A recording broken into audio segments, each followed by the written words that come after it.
Welcome back to Hannity. So President Trump, during his sit-down interview with our friend and colleague Tucker Carlson earlier today, spoke about the release of his 2005 tax returns. Watch his answer.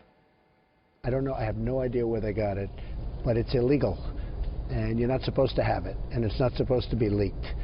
And it's certainly not an embarrassing tax return at all, but it's an illegal thing. They've been doing it. They've done it before, and I think it's a disgrace.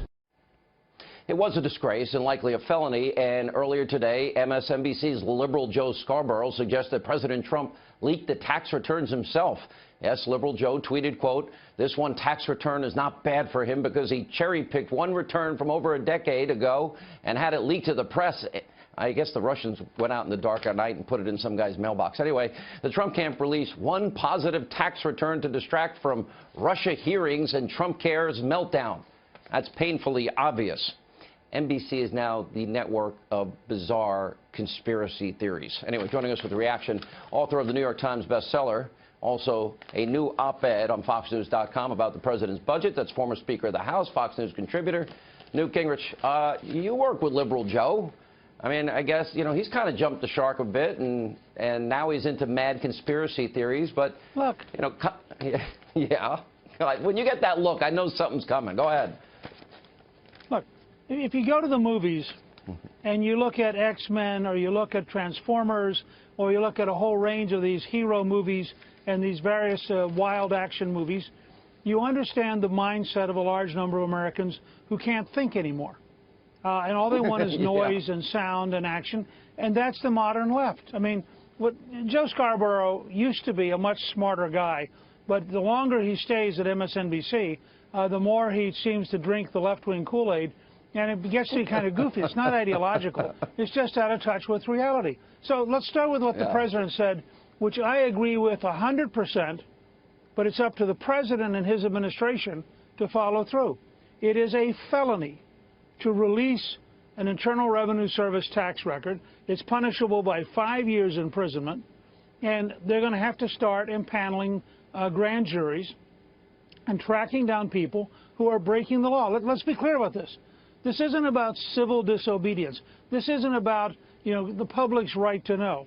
There are a set of laws for good, powerful reasons which prevent people from routinely taking government information and giving it out. And we have to enforce those laws if we're going to have any kind of semblance of government in Washington, D.C. I've been putting up every night, Mr. Speaker, on this program. I've been putting up every example of every leak from the intelligence community. Now we've got his tax returns leaking. Somebody, in every case, you're right, this is a felony that is being committed. And I talk a lot about the deep state. I talk a lot about the lies and conspiracies that keep getting, you know, repeated by the destroy Trump media. And now it's gotten to the point where I've got to believe that 55% of the time that the Trump team is now spending on defending things that people like John Solomon are reporting are not true. There's been no proof, no evidence of any Russian collusion. Where's James Comey? Why is he not telling the country, yeah, we investigated it, it's over, there's nothing there? Look, what the Trump team should do, what the president should do, is appoint one or two people to deal with nonsense. And they could be called sort of the nonsense squad. And they could go in at the beginning of every one of Sean Spicer's. I work in the White House, and I'm the nonsense director. I deal with the conspiracy theories.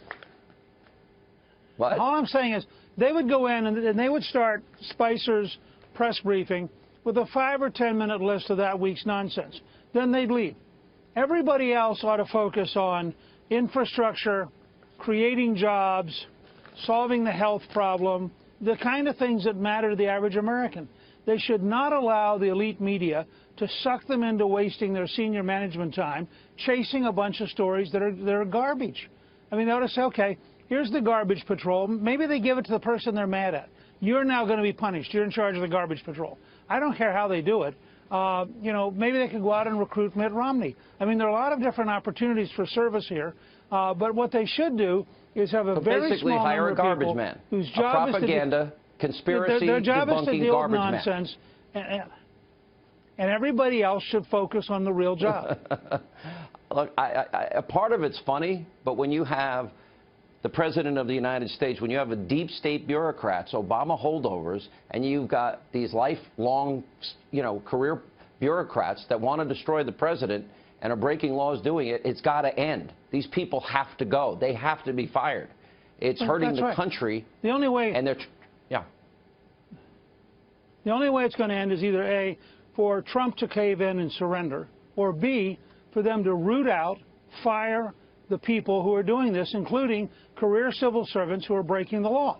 And there's nothing in the civil service rules that will allow you to break the law.